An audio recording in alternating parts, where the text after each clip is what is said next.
When you were younger, what first sparked your interest in investing, and what advice would you give a younger person if they wanted to invest in the stock market? Thank you.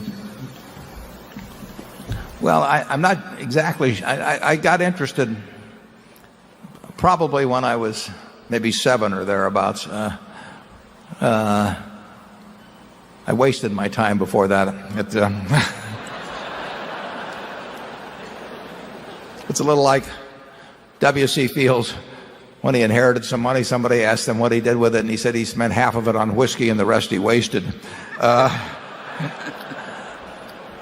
So there I was, dawdling around.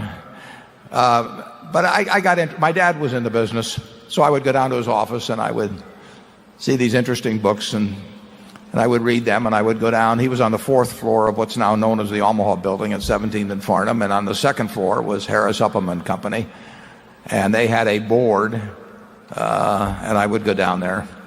The market was open on Saturdays in those days, so I could, for 2 hours, so I could go down on Saturday, and I saw these interesting things going across the tape, and I just read a lot. I probably took every book in the Omaha Public Library, and every book they had on investing, or the stock market, basically. I was very interested in the New York Stock Exchange. I thought maybe I'd want to become a specialist when I grew up, and maybe I still will. But I took all the books out. I read them.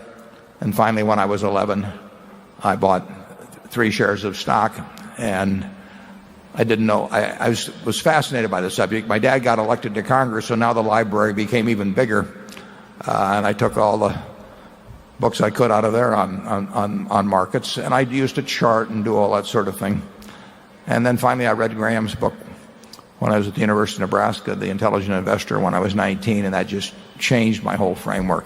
But the advice I would give is to read everything in sight, and to start very young. It's a huge advantage in almost any field to start young, and if that's where your interest lies, and you start young and you read a lot, you're going to do well. I mean, there are no secrets in this business that only the priesthood knows. I mean, we do not go into temples and look at tablets that are only available to those who have passed earlier tests or anything. It's all out there in black and white. It's a simple business.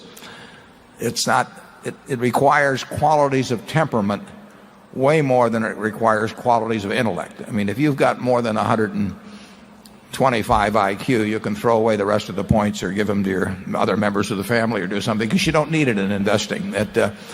But you do need a certain temperament that enables you to think for yourself, and then you have to develop a framework, and I developed it from reading Ben Graham. I didn't come up with it myself. Very simple framework. And then you have to look for opportunities that fit within that framework as you go through life, and you can't do something every day. You can learn every day, but you can't act every day. And I talked about reading the annual reports of Anheuser-Busch for 25 years, but I'd read the reports of Coca-Cola and Gillette and all kinds of companies long before we invested in them. And if you enjoy the game, you'll find that like playing bridge or playing baseball or whatever. And if you don't enjoy it, you probably won't do well on it. But I would advise you to start early, read everything in sight, look for the successful framework that's been successful for people. And there's nothing like Graham's, in my view. And you'll have a lot of fun, and you'll probably make a lot of money. Charlie? Well, I'm at a little disadvantage here. Warren has made himself into kind of a dean of investors, starting as a boy, and he has a greater respect for the process than I do. I have a good bit of Keynes's attitude that money management is sort of a low calling compared to being a surgeon or a lot of other things. I think the corporate types, the corporate managers, ought to study investing better because they'd be better managers. And I think that everyone who thinks about through the investment process learns more about how the world really works. And I think that's very worth having. But I do not like as big a percentage of GDP as we now have going to money management and its attendant frictions, and I don't like the percentage of the nation's brain power that is now in all of these different forms of highly compensated money management.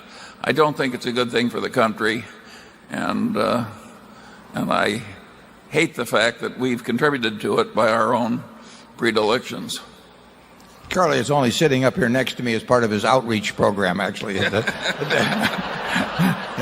Please don't take any pictures that you could blackmail him with being associated with me. Charlie made a very good point there about how managers could do better if they understood investments. I find it absolutely fascinating, and I've seen this throughout my life. I've seen it close up. I will have friends who are CEOs of companies, and they'll have somebody else handle their money. If you say to them, should you buy a Coca-Cola or Gillette or something like that, they'll say, that's much too tough. I don't understand that sort of thing. What do I know about investing? And then some investment banker will walk in the next day with the idea they buy a $3 billion company, which is just buying a lot of shares of stock of one company.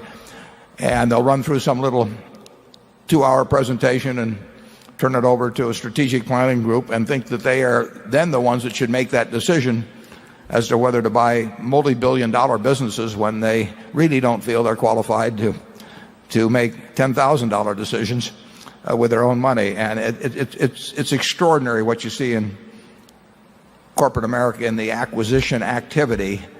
It's a little like they say about making sausage and making laws. It's better unobserved.